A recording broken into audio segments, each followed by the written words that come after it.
warahmatullahi wabarakatuh. Halo semuanya, selamat datang di podcast Suara Damai.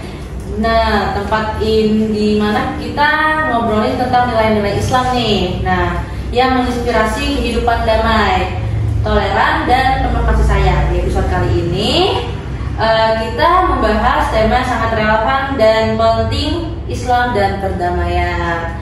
Oke, bersama aku Alif Zafira yang akan memandu jalannya diskusi. Kita sudah ada kedatangan nih dua narasumber. Yang pertama boleh perkenalan? Oke, halo, perkenalkan nama aku Nurmazifa Adela, biasa dipanggil Eva. Selanjutnya Dan perkenalkan nama aku Siti Fatimatul Zuhra, biasa dipanggil Rara. ya, oke. Kita langsung mulai aja ya. Dari Rara dulu nih. Rara, dalam pandangan Islam, apa sih makna sebenarnya dari perdamaian? Karena banyak orang yang masih keliru mengenai Islam seolah identik dengan kekerasan nih. Iya benar nih Lid, banyak yang salah paham. Padahal Islam sendiri berasal dari kata salam yang artinya damai. Dalam Al-Quran dan Sunnah Nabi, kita diajarkan untuk mengutamakan perdamaian, menyelesaikan konflik dengan musyawarah, dan menjaga keadilan. Misalnya, dalam Piagam Madinah, Nabi Muhammad SAW menyatukan berbagai komunitas, baik muslim maupun non-muslim, untuk hidup berdampingan dalam satu masyarakat yang damai dan saling menjaga. Masya Allah, luar biasa ya dari penjelasan Rara. Oke, nah sekarang aku mau ke Eva nih. Kira-kira bagaimana Islam tetap relevan untuk menciptakan perdamaian di dunia modern saat ini ya? Wah, pertanyaan yang bagus banget tuh, Vi. Nah, menurut aku nih ya, Islam itu dari dulu udah punya ajaran yang kuat banget nih soal perdamaian. Bukan cuma soal ibadah, tapi juga soal bagaimana kita hidup berdampingan dengan orang lain. Nah, di zaman sekarang ini, Islam tetap relevan nih justru karena nilai-nilainya yang universal kayak keadilan, kasih sayang, dan juga toleransi. Banyak nih tokoh dan organisasi Islam yang aktif banget dalam mempromosikan hal ini. Kayak contohnya tuh dialog lintas agama, kemudian mediasi konflik, juga bahkan misi kemanusiaan. Nah, NU dan Muhammadiyah itu menjadi contoh nyatanya nih di Indonesia. Mereka terus menebarkan Islam yang ramah, juga bukan marah. Nah, jadi menurut aku selama kita pegang teguh nilai-nilai Islam yang rahmatan lil alamin, Islam itu gak cuma relevan tapi juga bisa jadi solusi nih buat banyak masalah di dunia modern. Oh, menarik banget nih penjelasan dari Mbak Eva ya. Aku jadi penasaran. Kalau lihat kondisi sekarang ya, dari perang, konflik agama sampai polarisasi sosial, apa yang Islam tawarkan untuk menjawab semua itu ya? Balik ke Mbak Rara, boleh ya jawab pertanyaan itu ya? Iya tentu boleh dong. Jadi Islam punya konsep yang sangat matang. Yang pertama ada adil, yaitu keadilan. Lalu ada suhul, yaitu perdamaian, dan ihsan, berbuat baik.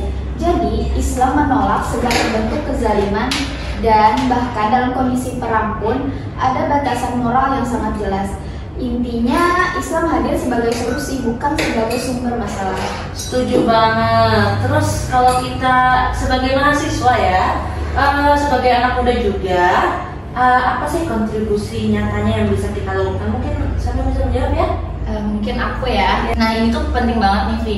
Kadang kita mikir nih, kita kan cuma mahasiswa, bisa apa sih? Padahal justru dari posisi kita sekarang tuh banyak banget nih hal sederhana tapi bermakna yang bisa kita lakuin. Misalnya nih, mulai dari cara kita bersikap di media sosial, kayak jangan ikut-ikutan nyebar hoax atau ujaran kebencian. Coba biasain untuk berpikir dulu nih sebelum komen, dan juga belajar menghargai perbedaan pendapat.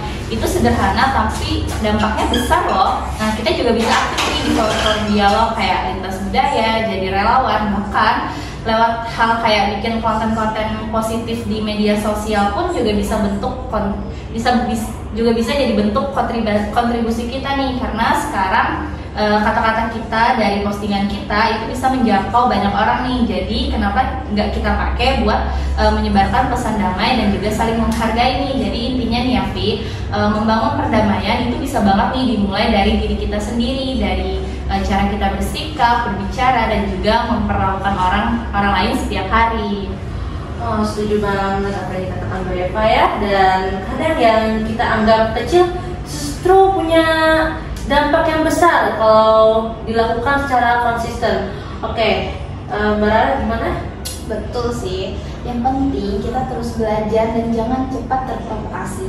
Perdamaian itu butuh proses dan kita harus sabar dan konsisten menjalaninya. Oke, Masya Allah sekali ya dari pembahasan Mbak Eva sama Mbak Rara. Makasih banyak ya obrolan kita hari ini, benar-benar membuka mata bahwa Islam itu bukan hanya tentang ibadah personal, tetapi juga tentang bagaimana kita hidup berdampingan dalam damai. Semoga podcast kali ini bisa menjadi inspirasi buat teman-teman semuanya, terus jadi bagian dari solusi, bukan bagian dari provokasi. Oke, saya Arif Reza Pira dan Mbak Eva dan Mbak Rara pamit undur diri. Sampai jumpa di dalam podcast lain kali.